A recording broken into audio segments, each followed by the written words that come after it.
My paramedic internship was fantastic. My preceptor was a talented medic with 15 years' experience. He allowed me the time and space to learn and was really supportive. Unfortunately, his partner was downtown Zodrick, my arch nemesis, the single individual at work that was capable or cared enough to make fun of me as hard as I made fun of others. Actually, he was better at it. The comedy part, not the medicine. He went so far as to make copies of Favre from Super Troopers, put my name on it, and hang them around station. I knew better than to resist, so I laughed until he got bored of me. It was difficult, but I have a saying. If I'm not doing CPR, it's not an emergency. Zodrick was a 32-year-old throwback greaser with thick, black-rimmed glasses and a wallet in his back pocket connected by a chain to a belt loop around front. He rode a chopper to work. It was really just a short bar Honda, but it looked badass. Zodrick graduated paramedic school one semester before me, and technically I was interning on a double medic truck, but Zodrick was not my preceptor. Downtown Zodrick was, however, on the truck with Spyro, who was the go-to medic for downtown calls when I first started with the company. These guys were my idols. Zodrick and Spyro. Truck 4907 ran more calls every night than most did in a week. Yet they consistently managed to have the lowest transport rates. My partner Janie and I, Truck 5909, would be posted in North Las Vegas listening to these guys running calls all night long. We were the 5P to 5A truck. They were the 3P to 3A truck. Sometimes on busy nights, these guys would run 20 calls. That means we would listen to them run calls at an average of 4 calls per hour, 6 when they were busy. The only thing worse than not being able to run those calls myself was having to listen to somebody else run them. We sat at post, night after night, and listened to them run call after call. That's not why I'm here. Here's how it would go. Dispatch would pre-announce the call so they could start moving. Everyone working that night would hear dispatch call out 4907, man down, and the cross streets. 4907, 32 Bravo, and the cross streets. 4907, 1 Charlie, and the cross streets. Dispatch would give them the call before Jennifer could even announce it.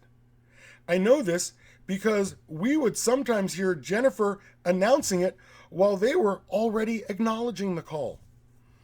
Always, in less than 9 minutes, but usually in less than 5, they would call out on the radio, 4907 on scene. Next, they would cancel fire as soon as they saw the patient. 4907, cancel fire. More than half the time, they would announce 4907 854, which means cleared the scene, no medical, and no paperwork necessary. The other half of the time, they had to transport. At stations, Zodrick would tell stories about kicking patients out of his ambulance after promising fire or metro they would transport. He would tell stories of him, Spyro, and the cops whooping patients in the back. All the stuff you see on television, but for real. Zodrick said he hit a guy with our standard issue aluminum paperwork box clipboard so hard it was bent beyond closing, beyond use, and unrepairable. So he threw it away and claimed it was lost at a hospital. Not his paperwork, though. Phew. Probably for the best, too. From the story he told, it was evidence in a civil rights crime. A busted clipboard is not witty banter. Jamie and I would sit in our truck up north, maybe stationed out west in Summerlin, where we would park behind the Costco with nothing to do for hours but listen to 4907 run calls until one day when I decided to mix things up. Before the start of my next shift, I brought cheeseburgers, fries, and shakes to dispatch, promising to bring more for every shooting, stabbing, or cardiac arrest they sent us on. I bribed the people in dispatch with food in exchange for good calls, bad calls, whatever. You know what I mean. That night, was all about 5909. We ran 16 calls, transported just 7 patients, and were addicted to downtown. Fuck Zodrick, fuck Spyro, and double fuck truck 4907. I am truck 5909 and was about to earn myself a reputation as a downtown medic. Either Spyro or Zodrick kicked a huge dent in my car door that night.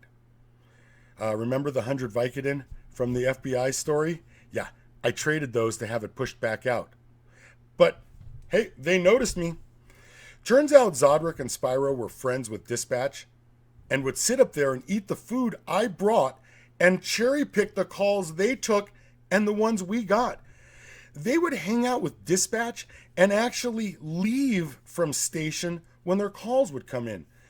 Sometimes dispatch wouldn't even broadcast their calls. Spyro and Zodrick would just leave from station. Whatever. It was fine by me. At least we were the second downtown truck and could fill the space while they transported. Besides, we didn't always work the same shifts, and I became the alternate truck for running 911 calls in 24 Paul, the busiest square mile for EMS in the United States. Downtown Las Vegas, baby! I was living my dream.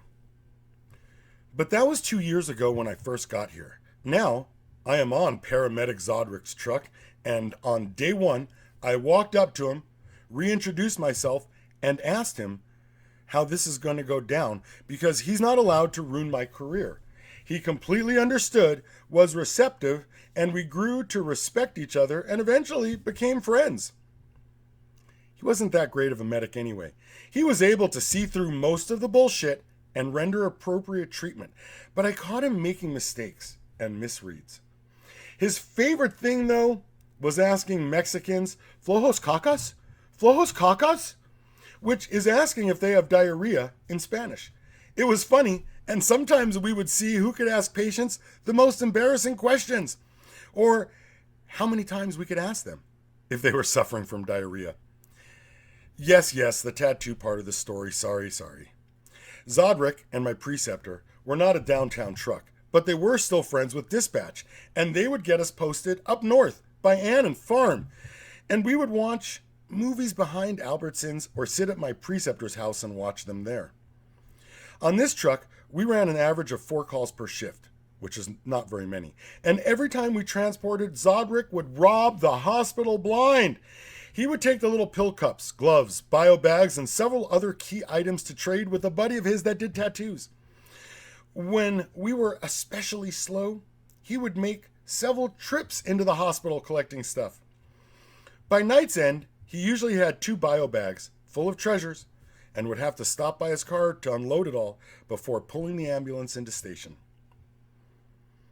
He was trading for a full sleeve tattoo. Turned out real nice.